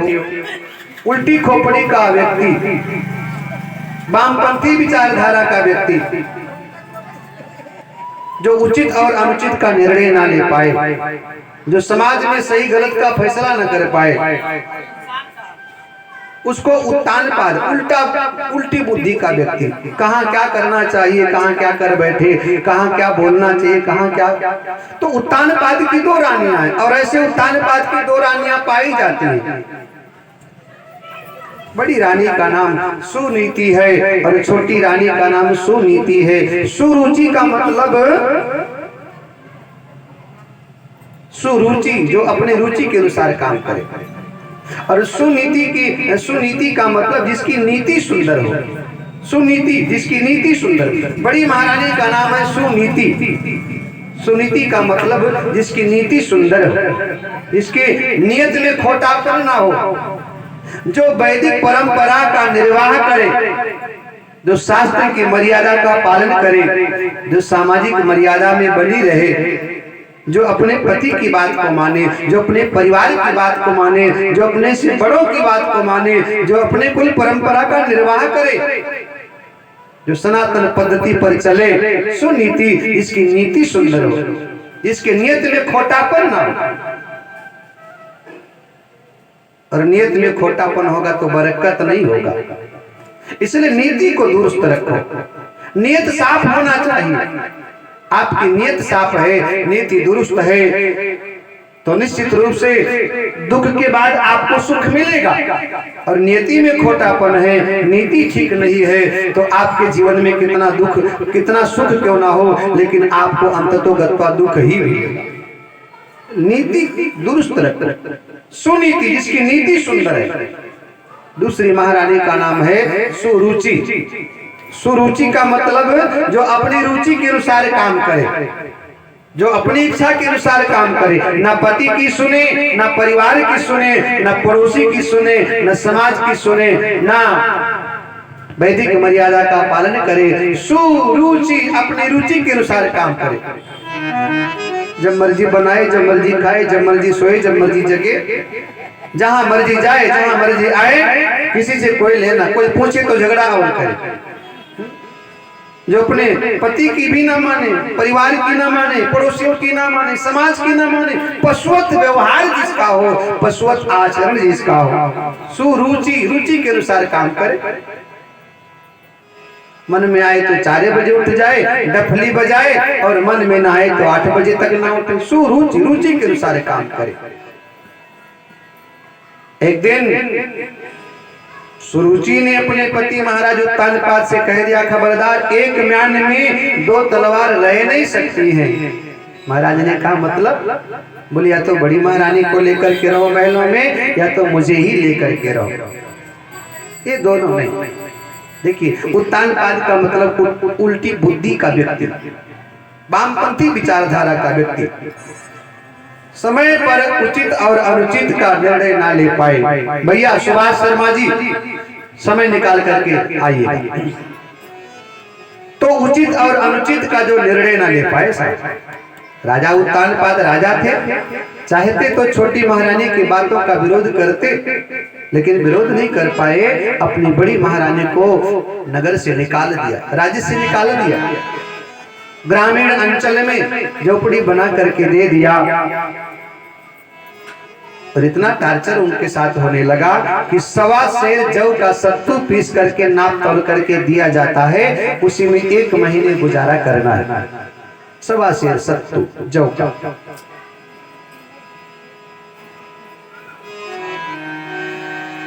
जुल्म देखा तो शहंशाहों की बस्ती में देखा, और खुदा देखा तो गरीबों की हस्ती में देखा। जुल्म देखा तो शहंशाहों की बस्ती में देखा। ये जो बड़े लोग होते हैं ना, इनके कभी एकांत जीवन में जाओ, ये अपने नौकरों के साथ ऐसा बुरा बर्ताव करते हैं। बाकी लोगों को तो 5 स्टार होटल में भोजन कराएंगे, लेकिन नौकर की जब बात आएगी तो 1 गिलास चाय के लिए बेचारे तरसते हैं। हाँ, एक बात ध्यान रखना, जो ढाबे पे छोटू काम करते हैं ना, छोटू घरों में जो छोटू झाड़ू पोछा लगाते हैं, जिनको हम छोटू कहते हैं, ये अपने घर के बड़े होते हैं। ये अक्सर में अपने घर के बड़े होते हैं, लाडले होते हैं, दुलारे होते हैं। इनका भी अपना एक ख्वाब होता है, इनका भी अपना एक सम्मान होता है, जिनको हम ढाबों पर, होटलों में, घरों में छोटू कह करके पुकारते हैं। ये अपने घर के बड़े होते हैं अक्सर में, लेकिन मजबूरी में यहाँ छोटू बन करके रह रहे हैं। और ऐसे छोटू का तुमको आदर करना चाहिए। बड़ा हुआ तो क्या हुआ, जैसे पेड़ खजूर, पंछी को छाया नहीं और फल लागे अति दूर। 1.25 सेर सत्तू जौ का समय बीता। महारानी सुनीति के बालक का जन्म हुआ, नाम रखा गया ध्रुव। ध्रुव का मतलब होता है प्रतिज्ञावान व्यक्ति, दृढ़ प्रतिज्ञ व्यक्ति, अटल व्यक्ति, अपनी प्रतिज्ञा पर अटल रहने वाला, जो कह देगा वही होगा। छोटी महारानी के भी एक बालक का जन्म हुआ, उसका नाम रखा गया उत्तम। और उत्तम का मतलब होता है घनघोर अंधकार, जिसका कोई भविष्य ही ना हो, कब मिट जाए, कब समाप्त हो जाए, कब नष्ट हो जाए। 2 बालक हैं राजा के, एक महलों में पल रहा है, एक झोपड़ी में पल रहा है। एक का लालन पालन राजकुमार की हैसियत से हो रहा है, और एक का कोई देखभाल करने वाला ही नहीं है। लोहा लोहे से कटकर ही खड़ा होता है, स्वर्ण तो आग में तपकर ही खड़ा होता है। जग की रीति भला किसने जानी, दुख में पलकर ही तो इंसान बड़ा होता है। दुख में पलकर ही तो इंसान बड़ा। यहाँ हम आप सब लोग बैठे हैं, कोई बिहार का है, कोई यूपी का है, कोई पंजाब का है, कोई हरियाणा का है। एक पीढ़ी ने बहुत मेहनत किया तब मकान बनाया हुआ। एक पीढ़ी ने दिन रात एक करके तब दिल्ली में अपना पांव जमाया है, बहुत मेहनत किया।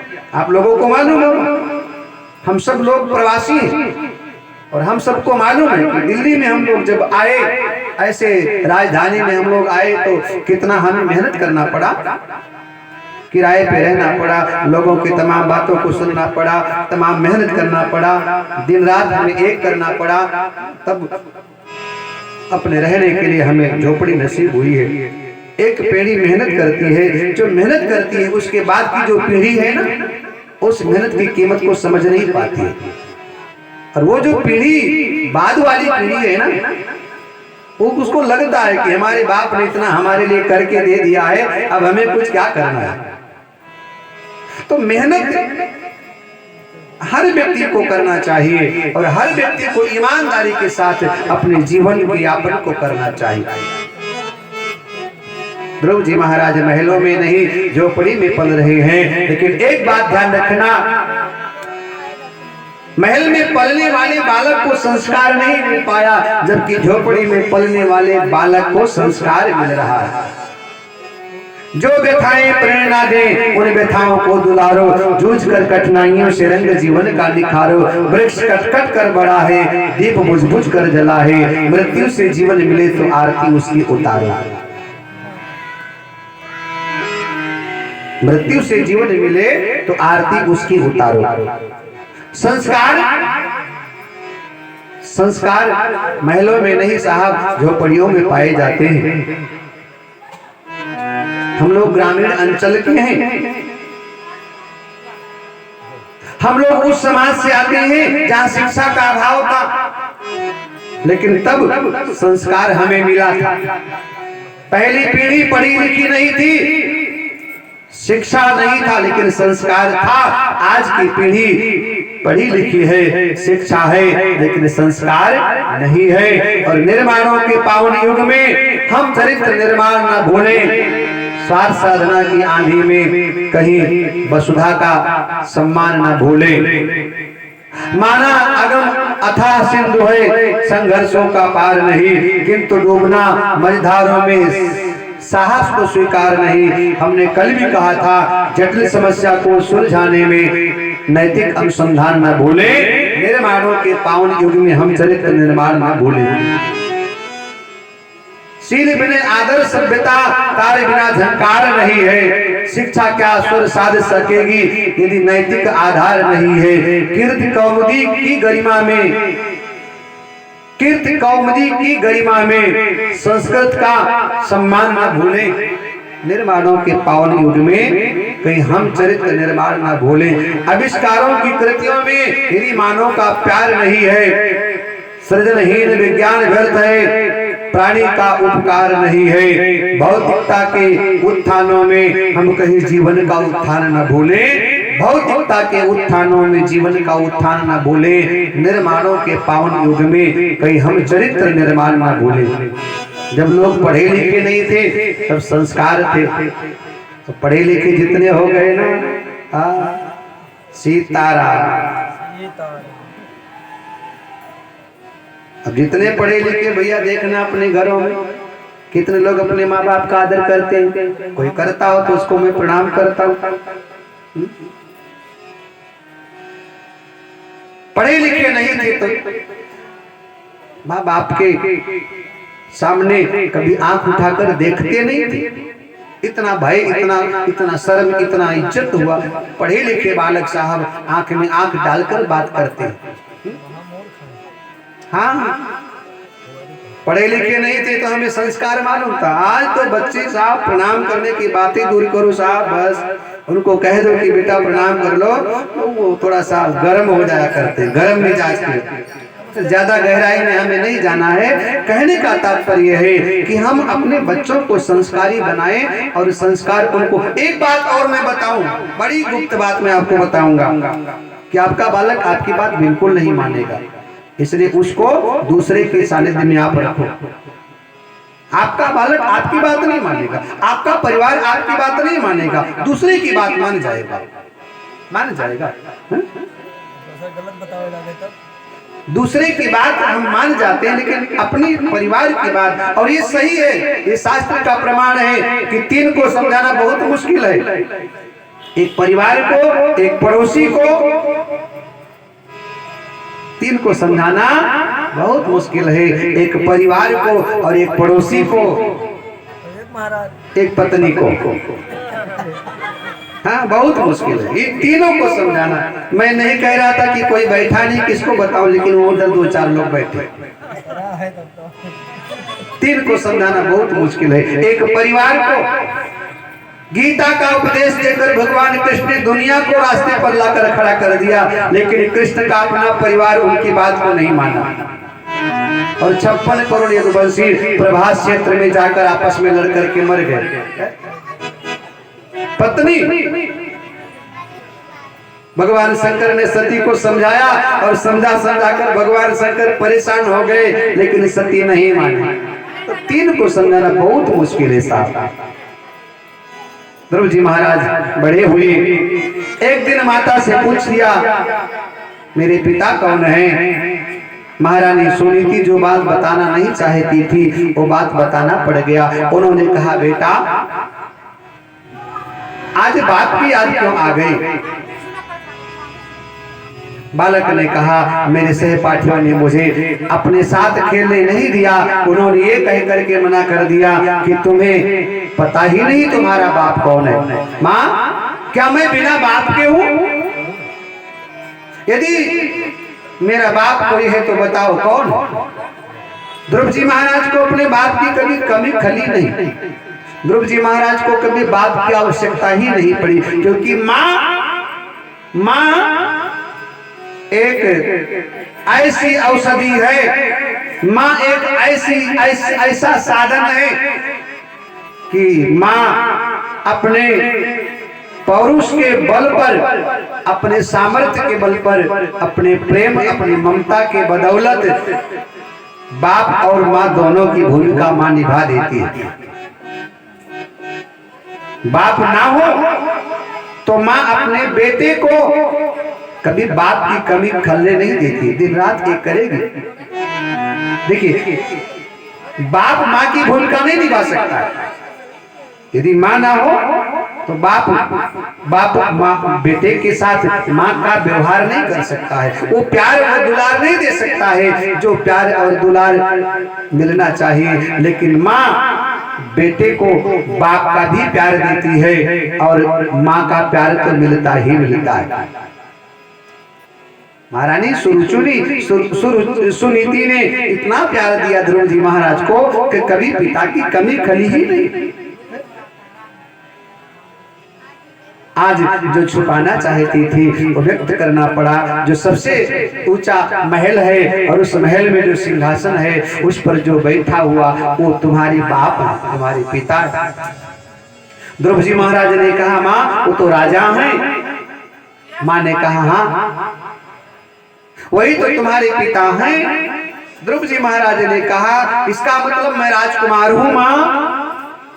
ध्रुव जी महाराज ने कहा मैं राजकुमार हूँ। माँ ने कहा बिल्कुल बेटा तुम राजकुमार हो तो भला हम जंगल में क्यों रह रहे हैं। बात को छुपाने के लिए माँ ने कह दिया बेटा महलों में भजन नहीं हो सकता है, हम लोग जंगल में आकर भजन करते। क्या बताएं बालक से कि तुम्हारे बाप ने निकाल दिया, मुझे पिता की गोदी में बैठना है, जाना है। माँ ने कहा जाओ। बड़े उम्मीद से भेजा था कि चलो ईर्ष्या होगी, माँ से जलन होगी, माँ से, पत्नी से, सौत से, लेकिन कम से कम बेटे को तो बाप का अधिकार मिलना चाहिए, बेटे को बाप की गोदी मिलनी चाहिए। ध्रुव जी महाराज गए हैं, राजा ने सुना बेटा आ रहा है, प्रसन्न हुए। गोदी में बैठने के लिए ध्रुव जी महाराज आगे बढ़े। भी माता ने मना कर दिया खबरदार इस गोदी में बैठने का तुम्हें कोई अधिकार नहीं। ध्रुव जी महाराज निरुत्तर हो गए, मौन हो गए। कुछ देर के बाद पूछ लिया कि क्या माँ ये मेरे पिता नहीं है, मैं इनका पुत्र नहीं हूँ क्या? यदि मैं इनका पुत्र हूँ, ये मेरे पिता है, तो फिर मुझे इस गोदी में बैठने का अधिकार क्यों नहीं है? महारानी विमाता सुरुचि ने कहा पुत्र सुनो, तुम इनके बेटे हो ये सत्य है, ये तुम्हारे बाप हैं ये भी सत्य है, लेकिन ये सत्य नहीं है कि तुम मेरे बेटे हो। मेरे बेटे नहीं हो, इसलिए इस गोदी में बैठने का अधिकार केवल उसी को है जिसका जन्म मेरे गर्भ से होगा, मेरे उदर से। इस गोदी में तुम्हें बैठना है तो तुम्हें मेरे गर्भ से जन्म लेना पड़ेगा, मतलब दूसरी बार तुम्हें संसार में जन्म लेना पड़ेगा, तब अपने पिता की गोदी में तुम। ये होती है ईर्ष्या, ये होता है डाह, ये होती है नफरत, जलन। महारानी सुरुचि ने कहा पिता की गोदी में तब बैठोगे जब तुम्हें मेरे कोख से जन्म लेना पड़ेगा। टकटकी लगाकर पिता की तरफ देखते रह गए। विमाता के गलत बातों का विरोध हो सकता है मेरे पिता करें, लेकिन महाराज उत्तानपाद छोटी महारानी के अधीन होने के कारण कुछ बोल नहीं पाए। ध्रुव जी महाराज सिसकियां भर करके रोते बिलखते अपनी माँ के आंचल में आकर के रोने लगे। माँ ने कहा बेटा क्या हुआ, क्या तुम्हारा अनादर हुआ, अपमान हुआ, क्या पिता ने तुम्हें अपनी गोदी में नहीं बिठाया अथवा अभी माता ने कुछ कहा है, बताओ। ध्रुव जी महाराज ने कहा माँ मेरी भी माता ने मर्म वचनों से मुझे बहुत आहत किया है, मैं क्या बताऊं, तुम बताओ। इस संसार में इस पिता से बढ़कर भी कोई स्थान है जहां मैं बैठ करके दिखाऊंगा। बनावटी मुस्कुराहट को बिखेरती हुई महारानी सुनीति ने कहा, बेटा ये तो नकली बाप हैं, असली बाप तो परमात्मा है, नारायण है, विष्णु है, और उनसे बड़ी गोदी किसी और की नहीं है। बालक स्वभाव के कारण ध्रुव जी महाराज ने कहा, माँ भगवान कहाँ मिलेंगे? माँ ने कहा, बेटा वो तो जंगल में मिलेंगे। फिर तो क्या था, ध्रुव जी महाराज ने ठान लिया मुझे भगवान को पाने के लिए जंगल में जाना है।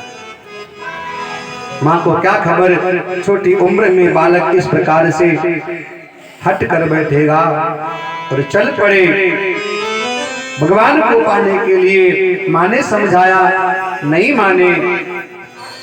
महाराज उत्तानपाद को मालूम हुआ बेटा जंगल में जा रहा है। उत्तानपाद को लगा सवा शेर जौ में गुजारा नहीं हो रहा होगा। दूत को भेजा, जाकर कह दो बालक जंगल में न जाए। अभी तक सवा शेर जौ मिलता था, अब 2.5 शेर जौ मिलेगा। डबल कर दिया, दूना कर दिया। ध्रुव जी महाराज को खबर लगी, ना जाओ, अब तुम्हें खाने पीने के लिए कोई तकलीफ नहीं होगी। ध्रुव जी महाराज ने विचार किया, अभी मैंने भगवान के तरफ कदम बढ़ाया नहीं था, मैंने केवल मन में संकल्प लिया कि मैं भगवान के निमित्त जंगल में जाकर तपस्या करूंगा। केवल संकल्प लेने मात्र से मेरे पिता ने कह दिया दूना मिलेगा। यदि मैंने भगवान को कहीं पा लिया तो क्या पता भगवान मुझे क्या दे दे। ध्रुव जी महाराज ने कहा, जे प्रभु 3 शेर से दूना ताके भवन और कछु सोना।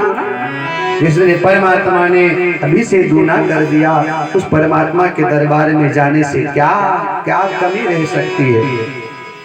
ध्रुव जी महाराज चल पड़े।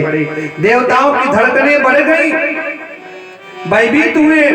इतनी कम उम्र में कोई गया नहीं। नारद जी को बोले जाकर के समझाओ।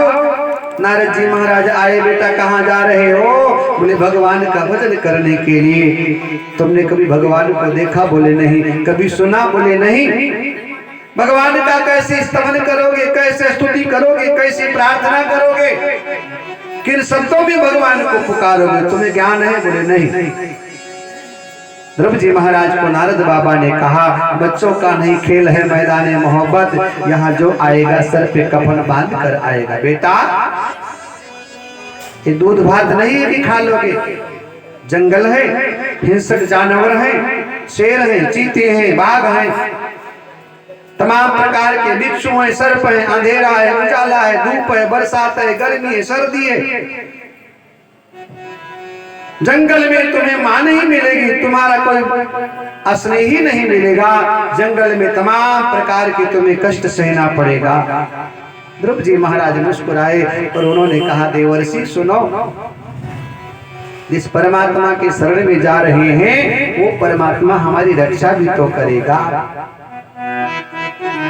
संसारी व्यक्ति एक ही पक्ष पर विचार करता है, लेकिन ध्रुव जी महाराज ने कहा, जिसके लिए मैं जा रहा हूं उसका भी तो कुछ कर्तव्य होगा, तो मेरी रक्षा स्वतः करेगा। ध्रुव जी महाराज की दृढ़ प्रतिज्ञा को देखकर नारद बाबा ने ओम नमो भगवते वासुदेवाय मंत्र का पाठ पढ़ा दिया और नारद जी महाराज को गुरु बना करके प्रणाम करके ध्रुव जी महाराज चल पड़े कि मेरे मालिक तेरी नौकरी सबसे बढ़िया है, सबसे करीब, सबसे बढ़िया है, सबसे करीब। मेरे मालिक तेरी नौकरी वो सबसे बढ़िया है, सबसे करीब, सबसे बढ़िया है, सबसे करीब। तेरे दरबार की हाजिरी, तेरे दरबार की हाजिरी, तेरे दरबार की हाजिरी सबसे बढ़िया है, सबसे करीब, सबसे बढ़िया है, सबसे करीब, सबसे बढ़िया है सबसे करीब। मेरे मालिक तेरी नौकरी सबसे बढ़िया है सबसे करीब। सबसे बढ़िया है सबसे करीब, सबसे बढ़िया है सबसे करीब।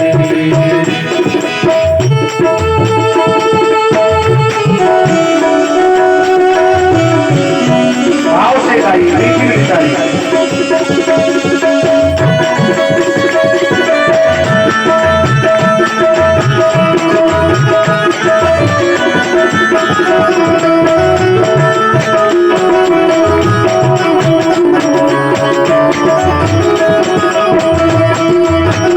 जब से तेरा गुलाम हो गया तब से मेरा गुलाम हो गया।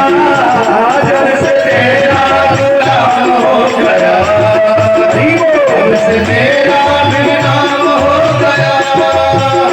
जब से तेरा गुलाम हो गया तब से मेरा गुलाम हो गया। जब से तेरा गुलाम हो गया तब से मेरा गुलाम हो गया। वरना औकात क्या थी मेरी सबसे बढ़िया है सबसे बढ़िया है सबसे बढ़िया है सबसे ओ तेरे दरबार की हाजिरी, तेरे दरबार की हाजिरी, तेरे दरबार की हाजिरी सबसे बढ़िया है सबसे करीब। सबसे बढ़िया है सबसे करीब, सबसे बढ़िया है सबसे करीब।